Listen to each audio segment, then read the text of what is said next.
Hello YouTube fans, my name is Leo, and welcome back to another video by the Supersonic Lion. In this video, I'll be talking about how one man survived in the world's biggest desert and one of the world's hottest places for 10 days. But before we get any further into this video, I do want to mention that we're only at 156 subscribers. It's good we got one and more subs since the last time I made a video. Unfortunately though, the last time I made a video was around a month ago. And in that time, we only got one more sub for 136, as we had 135 that last time I did actually make a video.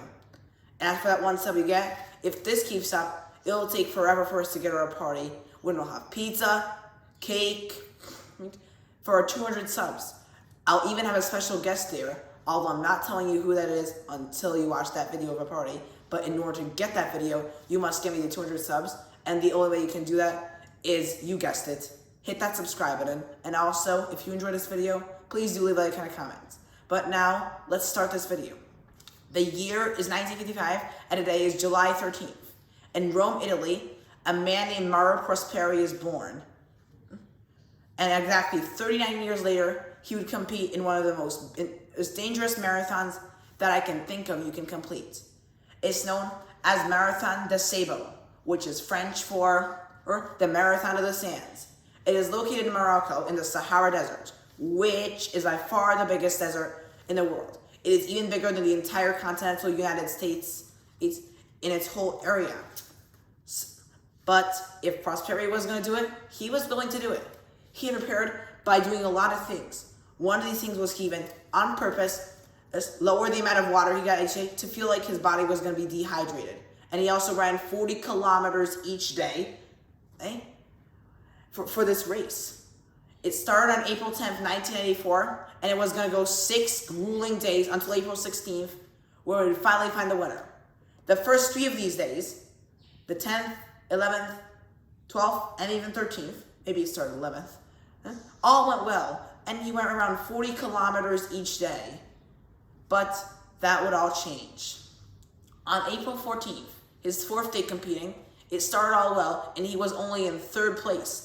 He might actually win it. He already won an Olympic gold medal, and now he was going to win this marathon. Unfortunately, later in the day, a sandstorm struck. He had 2 options. Either he was going to stay still and sacrifice a place on his race just so that he's safe, or what else he can do is just run through it and try to figure out where the trail is. Unfortunately, he picked the idea that would lead him into the story we're talking about today. So, he decided he should run.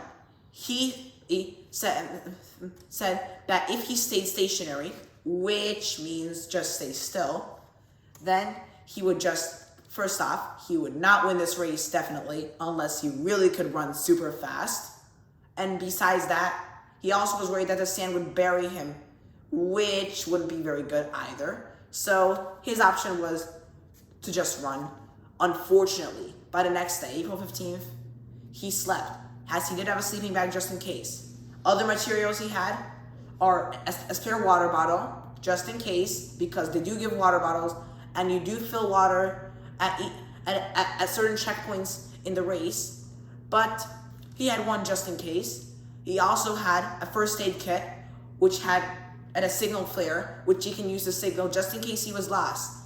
And it just so happened that that would be exactly what would happen, and as we'll see. Because of the next morning, he had his sleeping bag, and he slept, but he couldn't identify any of the other participants. By the way, it's also worth mentioning that while it's technically like a marathon, unlike other marathons in large cities, such as New York City, the racers are like alone. They go in different paces, and you might not be able to see them. But in real city marathons, you probably will be able to see all the racers, unless you're really in first or really in last place. But the racers probably have different paces, and Prosperi had a pace of his own. But then, on the morning of the 15th of April, he had not seen one of the people who are competing.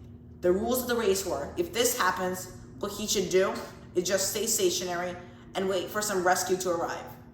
Unfortunately, while later that day in sunset, rescue did maybe arrive, By maybe, I mean this helicopter that was passing close could have seen some Moroccan police, which were searching for him to rescue.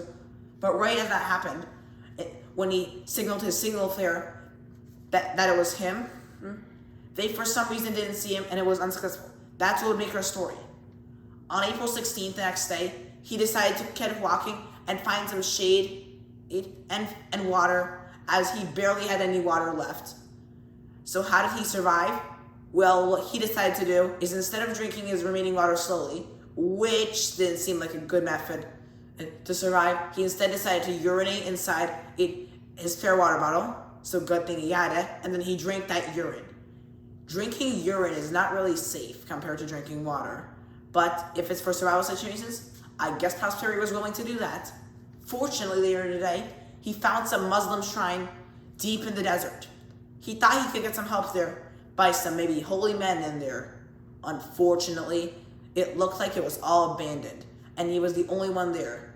At least he could use it for his shelter, though. It was here where, of course, he continues to drink his own urine, and he also cooks with a portable stove he had, and some food using some, you guessed it, urine. So, now that he's in the shelter, which he uses as a shelter, he at least can survive now. But it wouldn't really be that good. He tried getting some help, and on his 4th day, he lost. On April 18th, a plane did fly over him, and he did 2 things. He put an SOS sign, which means you're in danger, and he also decided to put his backpack on fire. Unfortunately, he had the worst luck ever. Right as that happened, a second sandstorm struck, which lasted for 12 hours, and that made him stranded again.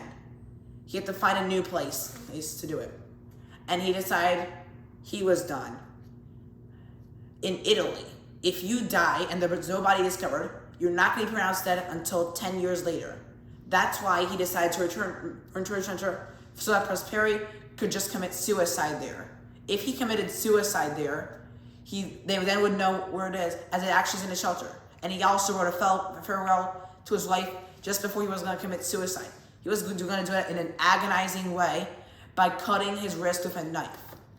If he was really going to commit suicide, unfortunately or fortunately, depending on how you think of it, he actually survived. If you think he should have just died, if you're one of the people, then unfortunate. But fortunately, he survived this thing, and that also brought his confidence to keep looking.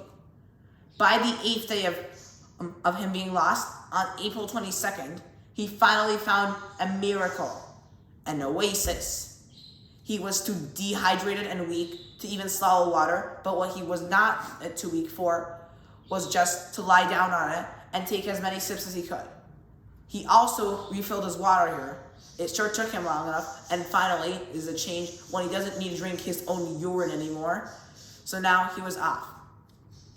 Just the next morning later, on April 23rd, finally another miracle struck. He found some goat footprints, and he thought he should follow that to see what's there. And that was the right decision, because then he found that there was human footprints. There's really a human there. That was his hope. And yeah, there was a human there, which was some girl who lives in the desert with a goat. But that girl, when Prosperi was begging her for help, just ran off because she was scared, but did go to her grandmother, who offered Prosperi some food, only for him to be very weak. And then the next day, the Moroccan military found him and took him to the hospital, where he stayed for the next 7 days to recover, and fully recovering from the dehydration, which he has 16 fluid answers for. Took exactly 2 years or so. But thankfully he survived, and that's our story for this video. Bye. See you next time. Thanks for watching, and comment, like, and subscribe for more.